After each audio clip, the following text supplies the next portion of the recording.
প্রতিষ্ঠা লাভে তিনি সহায়তা করেছেন, কেবল নয় নিজের হাতে তাদের সেবা, যত্ন, শিক্ষাদান, ভরণ পোষণ, মাতা পিতার মতো সব দায়িত্ব তিনি পালন করেছেন এবং তিনি মৃত্যুর পূর্বক্ষণ পর্যন্ত বুদ্ধ শাসনের কল্যাণে তিনি নিজের জীবনের যা সঞ্চয় সেগুলো বুদ্ধ শাসন কল্যাণ ট্রাস্ট গঠন করে ভিক্ষুগৃহীদের উপরে দায়িত্ব অর্পণ করে গেছেন। তেমন একটি জীবন, অনাড়ম্বর, পরিশ্রমী এবং দূরদৃষ্টি সম্পন্ন তার জীবনের সমস্ত কার্যক্রম, এটা অত্যন্ত বিরল দৃষ্টান্ত। আমাদের বাংলাদেশের বড়ুয়া বৌদ্ধ সমাজে তিনি নিজেকে কেবল সীমাবদ্ধ রাখেননি, তিনি সশরীরে পার্বত্য চট্টগ্রামে অবস্থান করে তিনি সেখানে শিক্ষার আলো বিতরণ করেছেন। উত্তরবঙ্গে যারা এই পাহাড়পুর বিশাল বৌদ্ধ প্রতিষ্ঠান সোমপুরী মহাবিহার, সেই বিহারের আশেপাশে বিস্তীর্ণ এলাকা জুড়ে বৌদ্ধদের আবাস, রংপুর, দিনাজপুর আদি করে বিশাল জায়গায়, সেখানে তিনি বারবার সেখানে গেছেন। মানুষের দুঃখ দুর্দশাপূর্ণ, দারিদ্রতায় ভরা জীবন তিনি সচক্ষে তিনি প্রত্যক্ষ করে অত্যন্ত সুচিন্তিতভাবে সেখানে বিহার এবং শিক্ষালয় প্রতিষ্ঠা করেছেন। কোনো সরকারি বা বিদেশি সাহায্য সহযোগিতার মুখাপেক্ষী তিনি জীবনে কোনোদিন হননি। সম্পূর্ণরূপে নিজে ধর্মলব্ধ যা দান তিনি পেয়েছেন, সেই দানকেই তিনি অত্যন্ত দূরদর্শিতার সাথে অর্থপূর্ণভাবে ব্যবহার করে এত বিশাল কীর্তি এর অধিকারী হয়ে গেলেন। তেমন একটি জীবন, যার প্রত্যক্ষ পরোক্ষ আশীর্বাদ আমাদের সমাজে বর্ষিত হয়েছে, পার্বত্য এবং সমতল নির্বিশেষে সবাই তার করুণার জালের মধ্যে ছিল। তাহলে তেমন একটি জীবনকে আজকে আমরা স্মরণ করায় তার প্রতি শ্রদ্ধা, কৃতজ্ঞতা, স্মৃতিচারণ করতে যাচ্ছে। এখানে পূজ্যবান্তের সংক্ষিপ্ত কিছু বিষয় আমি তুলে ধরছি। ওনার জন্ম রাউজানের একটি ছোট্ট বটে কিন্তু অনেক গুণী জন্মদানকারী মাটি, ধুমকালী গ্রাম। সেই গ্রামে পিতা প্রেমলাল বড়ুয়া এবং মাতা মেনকা বড়ুয়া, তাদের ঘরেই উনি প্রথম সন্তান হিসেবে জন্ম নিয়েছেন 1943-এ 1925 খ্রিস্টাব্দে। 1925 খ্রিস্টাব্দে জন্ম নিয়ে তার পৈতৃক সান্নিধ্যে অবস্থান করেছেন প্রায় 16টি বছর। অবস্থান করার পরে তিনি প্রব্রজ্য নিয়েছেন 1943-এ প্রব্রজ্য, এবং 1949-এ তিনি উপসম্পদা নিয়েছেন রাজানগর সাক্যমণি বিহারের সীমাতে। সেখানে আয়োজিত পরিবেশ ব্রত অনুষ্ঠানের মধ্যে তার প্রব্রজ্য গুরু এবং ভিক্ষুত্বের উপাধ্যায় গুরু ছিলেন আরেক দিকপাল উপসংগরাজ বদন্ত গুণালঙ্কার মহাতেরো জোবরা সুগত বিহারের আজীবন অধ্যক্ষ। তিনি গুণালঙ্কার মহাস্তবীর চতুর্থ সঙ্গরাজ বরজ্ঞান মহাস্তবীরের কীর্তিমান শিষ্য। গুণালঙ্কার মহাস্তবীরের হাতে জন্ম নিয়েছেন কুমিল্লা অঞ্চল থেকে সর্বজন পূজার্হ একজন শিল সংযমতায় মহিমাদীপ্ত জীবন পূর্ণাচার আলেশ্বরের পূর্ণাচার মহাতেরো এবং দশম সঙ্গরাজ জ্যোতিপাল মহাতেরো, ত্রিপুরা আগরতলায় অবস্থানকারী ডক্টর বুদ্ধদত্ত থেরো, আর আমাদের ডুমকালি গ্রাম থেকে একজন ছিলেন চন্দ্রজ্যোতি ভিক্ষু এবং আর একজন বদন্ত জ্ঞানশ্রী মহাতেরো। চন্দ্রজ্যোতি ভিক্ষু তিনি এক পর্যায়ে জীবন ত্যাগ করে হলদিয়া গ্রামে আজীবন তিনি কাটিয়ে যাচ্ছেন। তো কিন্তু যারা বুদ্ধ শাসনের মধ্যে রয়ে গেছেন তার মধ্যে আমাদের পূজ্য জ্ঞানশ্রী মহাস্তবীর এবং দশম সঙ্গরাজ জ্যোতিপাল মহাস্তবীর বিশ্ববৌদ্ধ সংঘের মধ্যে সুপরিচিত ব্যক্তিত্ব হয়েছিলেন। তাদের তিনি বাংলাদেশের সরকারের 21 পদকে সম্মানিত, মায়ানমার সরকারের অজ্ঞ মহাপণ্ডিত অভিদয় সম্মানিত এবং থাইল্যান্ড থেকে শাসন শোভন এবং ডক্টরেট অনারারি ডক্টরেট দ্বারা সম্মানিত। আর বাংলাদেশ সঙ্গরাজ ভিক্ষু মহাসভা তাকে 13তম সঙ্গরাজ পদে অভিষিক্ত করে সম্মানিত করেছেন।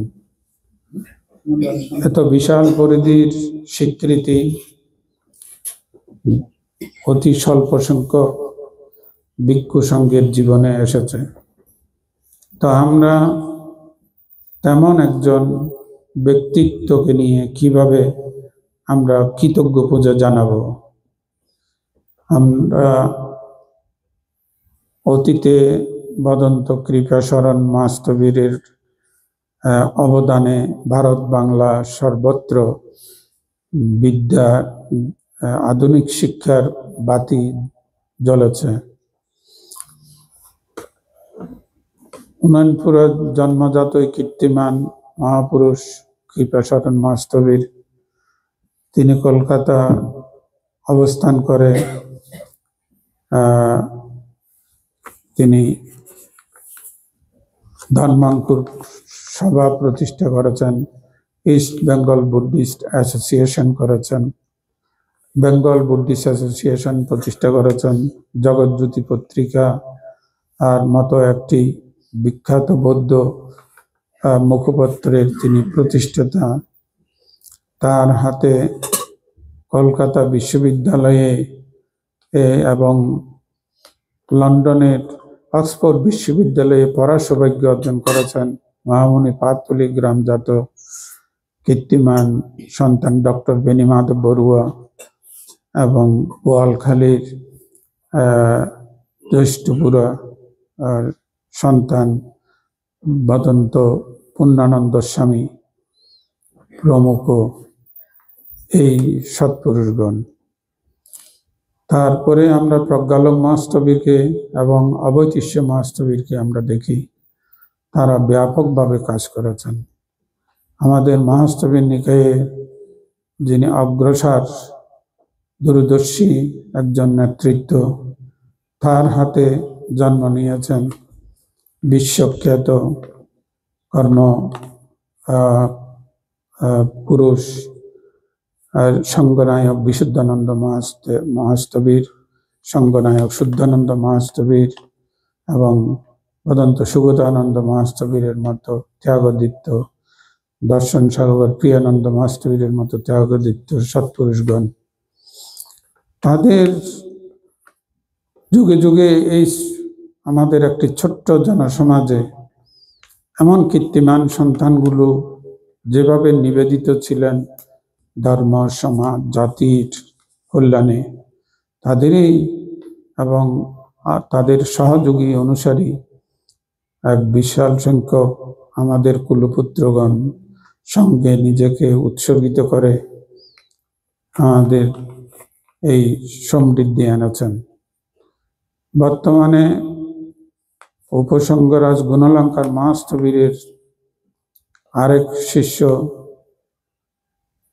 হাইচ্ছকীয় গ্রামজাত সন্তান বিদর্শন আচার্য প্রজ্ঞাজ্যোতি মহাস্থবির, যার গুণগরিমায় বুদ্ধ শাসন প্রেমে প্রবুদ্ধ হয়ে বর্তমানে প্রায় 150 মতো যুবক ভিক্ষু জীবন যাপন করছেন। তো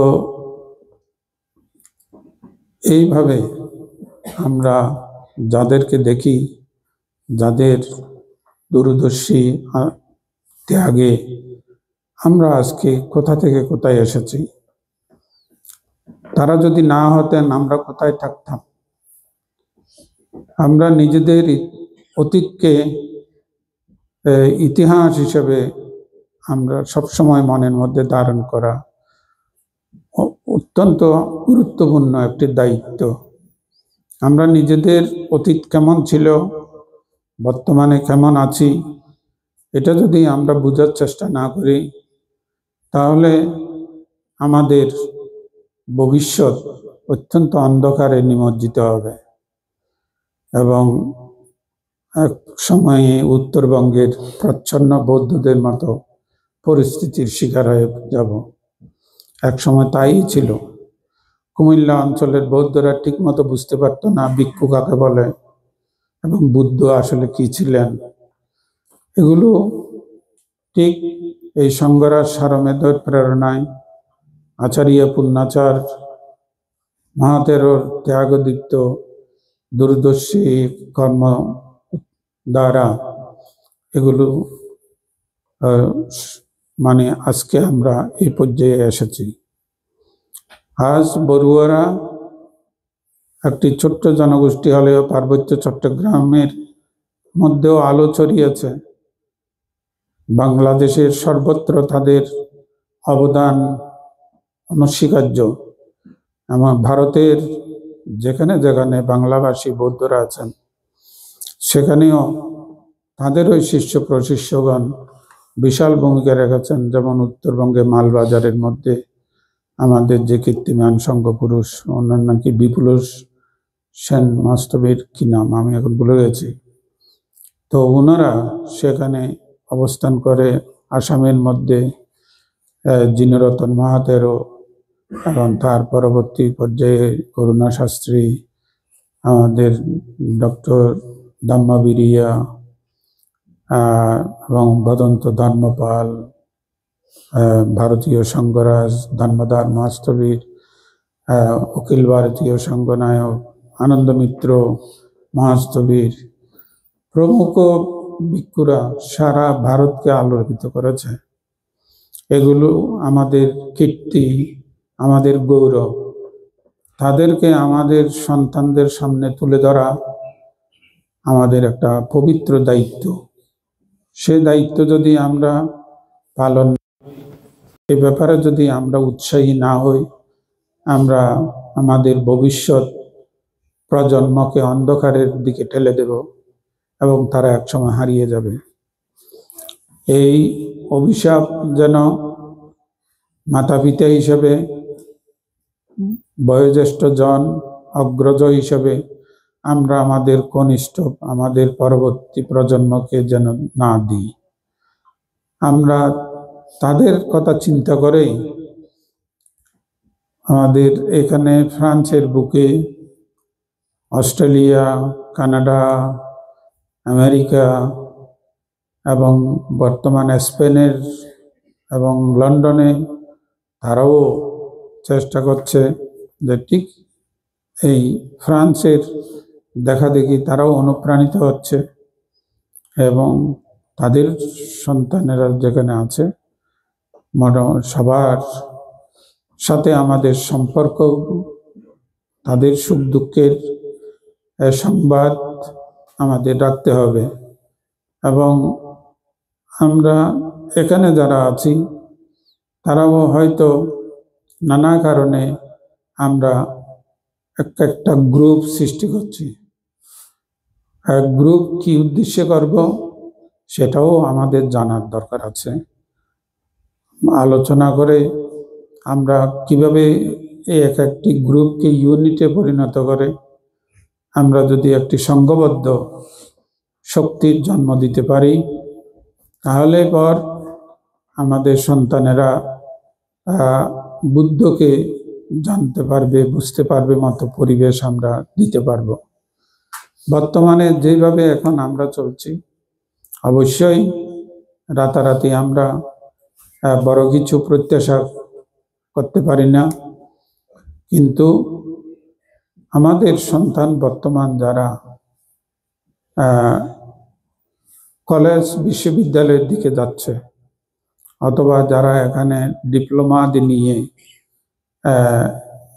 নিজেদের মাতা পিতার লাইফস্টাইলের উপরে নিয়ে যাওয়ার চেষ্টায় আছে, তাদের নিয়ে আমাদের ভাবতে হবে তারা কোন ধরনের পরিবেশ যদি আমরা বিহারগুলোতে সৃষ্টি করি, তারা এখানে আসার জন্য চিন্তা করবে এবং এখানে এসে তারা হতাশ হবে না। তারা যা কিছু পাবে বরঞ্চ তারা আরো অনুপ্রাণিত হয়ে অন্যান্য সম্প্রদায়ের যুবকদের মতো বুদ্ধের কথা ভিন্ন সম্প্রদায়ের সামনে তুলে ধরতে পারবে। আপনারা নিশ্চয় জানেন, বর্তমানে আমাদের কোনো কোনো মা বাবা থেকে আমি শুনেছি যে তাদের সন্তান শিশুরা যারা স্কুলে যায় তাদেরকে ভিন্ন সম্প্রদায়ের মানে শিশু বন্ধুরা তাদের সংস্কৃতি অনুপ্রাণিত করছে। ঘরে এসে তারা স্কুলে যা শিখে বা যা বুঝে এগুলো তারা ঘরের মধ্যেও ব্যবহার শুরু করছে। এটা আমাদের জন্য একটা সংকেত, একটা বিপদ সংকেত বলতে হবে। আমরা নিজেদের মানে ঐতিহ্য, নিজেদের সংস্কৃতি প্রতি সন্তানদের আমরা অনুপ্রাণিত করতে সময় দিচ্ছি না, তেমন প্রবল আগ্রহ অন্তরের মধ্যে জন্ম দিতে পারছি না পারার কারণে আমাদের শিশুরা নিজেদের অস্তিত্ব সম্পর্কে তারা কিচ্ছুই বুঝতে পারে না। তাই ভিন্ন সম্প্রদায়ের ধর্ম, বিশ্বাস, কৃষ্টি, সংস্কৃতি এগুলো দ্বারা আমাদের শিশুরা প্রভাবিত হচ্ছে। এটা প্রত্যেক মা বাবার জন্য একটা বিপদ সংকেত। আপনারা ঠিক আমাদের আজকে যাকে স্মরণ করছি তিনি সেই ধরনের চেতনা নিয়েই স্বেচ্ছায় এ সমতলের সুখ সুবিধা ত্যাগ করে অরণ্যের মধ্যে গিয়ে প্রত্যন্ত অঞ্চলের মধ্যে অবস্থান করে তিনিও সর্বপ্রথম পার্বত্য ভিক্ষুগণকে সাধারণ শিক্ষার দিকে আকৃষ্ট করেছিলেন। এর আগে পার্বত্য কোনো প্রব্রজিত তারা স্কুল কলেজের লেখাপড়া করতে না, কেবল তাদের গুরু থেকে বিহারে বসে যেই ধর্ম সম্পর্কে যা বুঝতেন, বিশেষ করে তখন তরুণ কোনো ছাকমা ভিক্ষু ছিল না। সবাই চিদমরম থেকে ভিক্ষুরা যারা যেতেন, মানমা ভিক্ষু, তারাই ছাকমাদের বিহারগুলোর মধ্যে থাকতেন এবং মাঝে মাঝে আমাদের দুই একজন বড়ুয়া ভিক্ষুর পদচারণা সেখানে ছিল, এর বেশি নয়। কিন্তু তারা স্কুলের কলেজের লেখাপড়া প্রবৃত্ত জীবনে থেকে করে নিজেদেরকে যুগোপযোগী করে তোলার প্রথম প্রেরণাদাতা হলেন বদন্ত জ্ঞানশ্রী মহাতেরু। তার আগে তেমন ছিল না। বর্তমানে অনেক তরুণ ছাকমা গৃহ পুত্ররা তারা ভিক্ষু হচ্ছে, এটা বনবান্তের এই অবদান। বনবান্তের আবির্ভাব না হলে চাকমা সমাজের এই ধর্ম জাগরণ হতো না। জ্ঞানশ্রী মহাস্তবীর না হলে আধুনিক শিক্ষার জাগরণ চাকমা সমাজে হতো না। এই দুই পুরুষের অবদানে আজকের চাকমারা, বড়ুয়াদের, একসময় বড়ুয়ারা সেখানে আলো দান করতে গেছে, এখন বড়ুয়া সন্তানেরা সেখানে যাচ্ছে তাদের কাছ থেকে আলো গ্রহণের জন্য। অর্থাৎ আমাদেরকে তারা 50 বছর পিছিয়ে ফেলে দিয়ে গিয়েছে, 50 বছর তারা অ্যাডভান্স হয়ে গেছে। তো এটা আমাদের জন্য আনন্দের বার্তার যেমন, ঠিক তার পাশাপাশি আমরা নিজেদের দৈন্যতাকে চিহ্নিত করাও প্রয়োজন। আমরা কোন কোন ক্ষেত্রে দৈন্যতার শিকার হচ্ছি।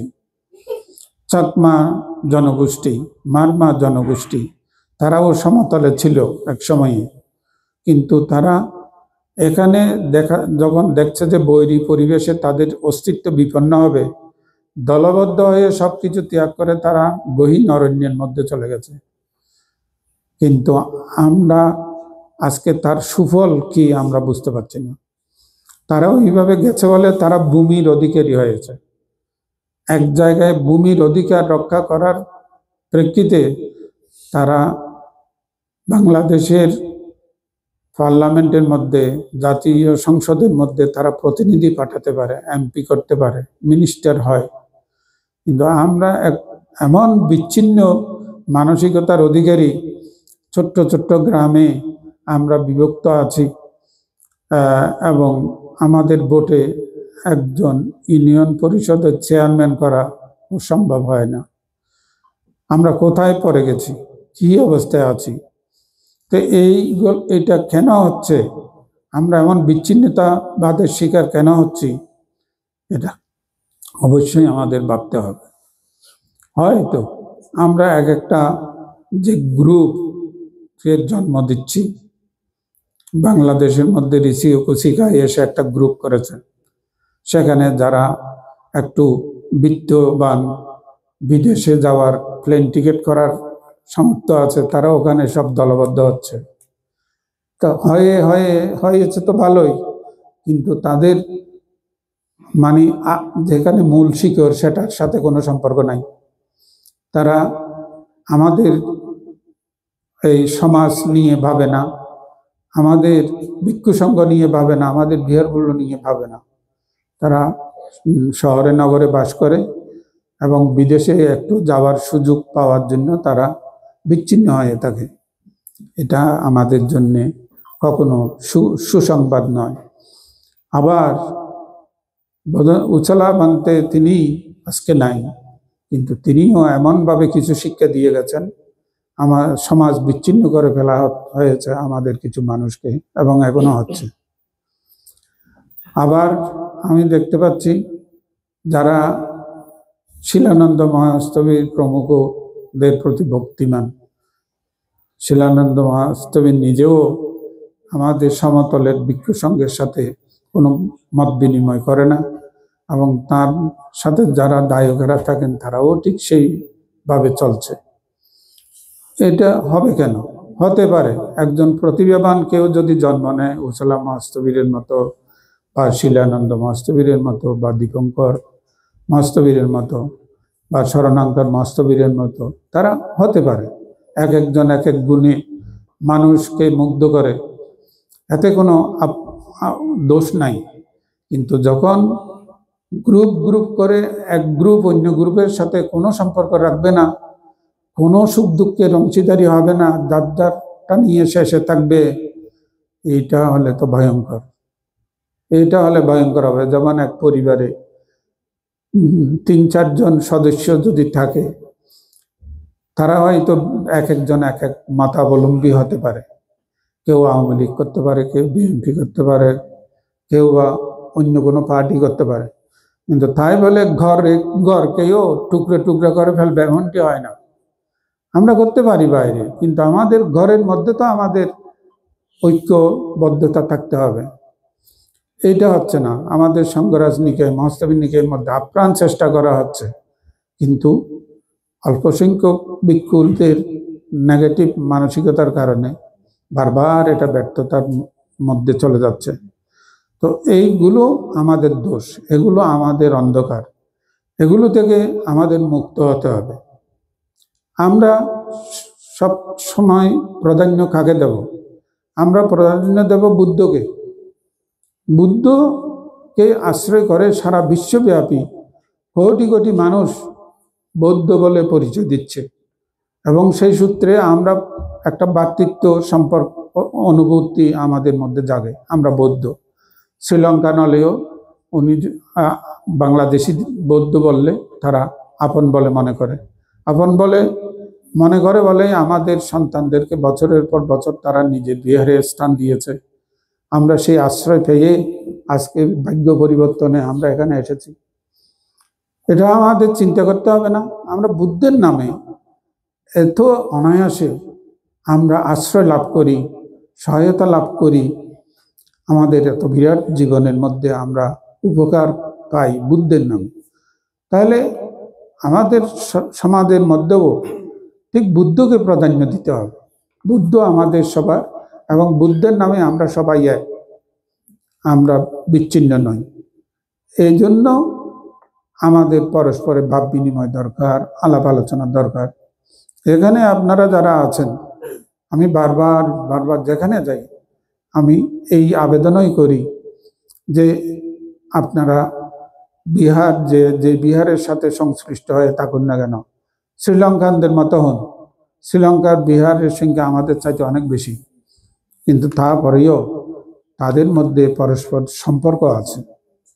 ঠিক অনুরূপভাবে আমাদের বিহারগুলোর মধ্যে ভিক্ষুরা যারা আছে, কেবল সঙ্গদানে কোনো দায়ক আমন্ত্রণ জানালে ওখানে একসাথে বসবে, একসাথে কথা বলবে, তারপর থেকে বিহারে ফিরে আসলে আর কোনো ভাবনা চিন্তা নাই। এ কেমন কথা, এ কেমন ধরনের আচরণ? তো এই জন্য আপনাদেরকে বলি, যারা এক এক বিহারের সাথে সংশ্লিষ্ট হয়ে নেতৃত্বের দায়িত্ব পালন করছেন, এক একজন এক এক সময়ে আপনারা সেই দায়িত্ব পাচ্ছেন, তো আপনারা অন্তত অন্যান্য বিহারের যারা ওই পর্যায়ে দায়িত্বশীল আছেন তাদের সাথে আপনাদেরকে আলোচনা করতে হবে, এবং আপনারা এক জায়গায় বসে ভিক্ষু সংঘকে সাথে নিয়ে আপনাদের কিছু নীতি নির্ধারণ করা দরকার আছে।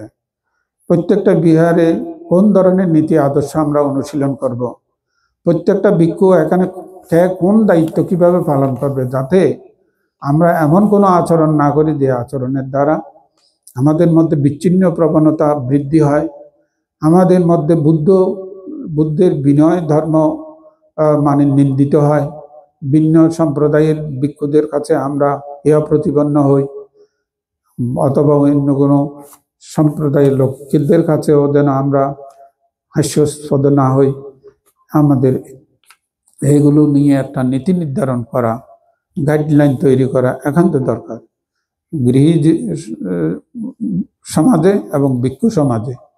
এটা শুরুতে যদি না করি, এটা যদি দীর্ঘস্থায়ী হয়ে যায়, তাহলে আপনারা আর কোনো দিন একসাথে বসে আলাপ করতে পারবেন না।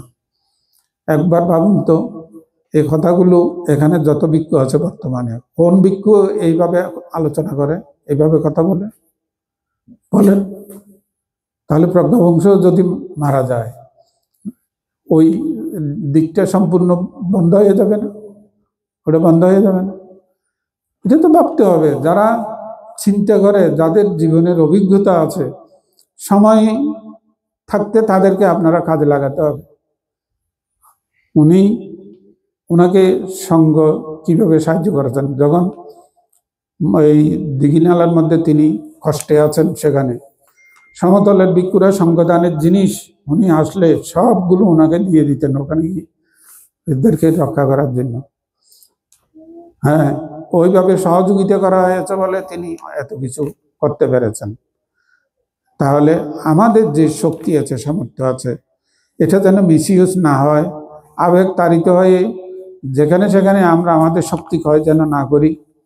চিন্তা করে আমাদের বর্তমান কল্যাণ, ভবিষ্যতের কল্যাণ হয়, এমন যেন কাজগুলো আমরা করি।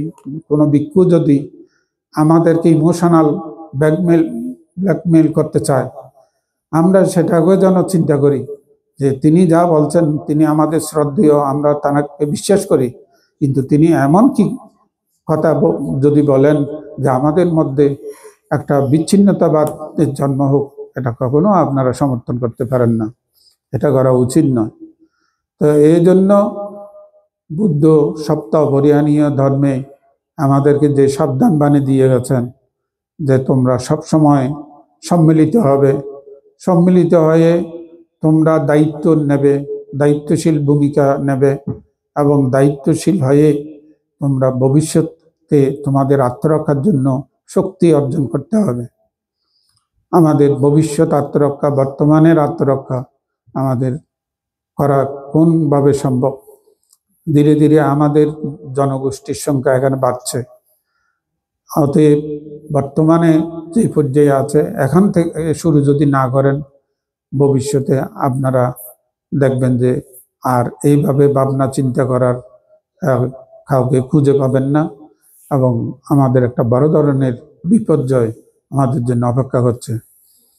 একটু ভাবুন, যে বিহারগুলো আছে সেই বিহারগুলোতে অন্তত 100 জন করে যদি অ্যাক্টিভ মানুষ থাকতো, 100 জন অ্যাক্টিভ যদি মানুষ থাকতো প্রত্যেকটা বিহারে, তাহলে কতজন হতো?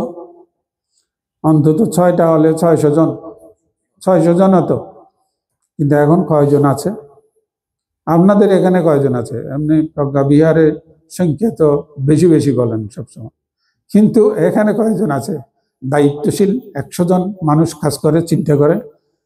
এখানে তো আমি দেখি আওয়ামী লীগ বিএনপি পার্টির মতো মনে হয় মাঝে মাঝে। যাদেরকে দায়িত্ব দিই বাদ বাকিরা সরে থাকে প্রায়, যেন তাদের কোনো কিছু করণীয় নাই, এ ধরনের হয়। কিন্তু শেখ হাসিনা হাজার ভালো করলেও খালেদা জিয়া এটাকে ভালো করতে পারে না, খালেদা জিয়া হাজার ভালো করলেও শেখ হাসিনা ভালো বলতে পারে না। এই ধরনের কাণ্ড হয়ে যাচ্ছে। এটা কেন হবে?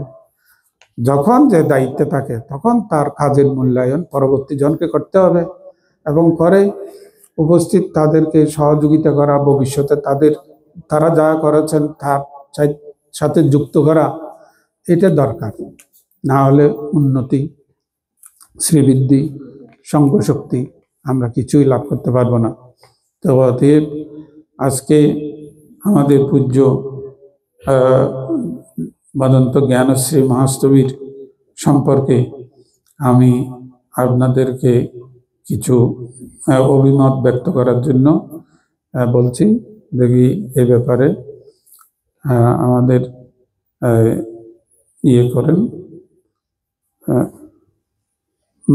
আমাদের সমন্বয় বাবু।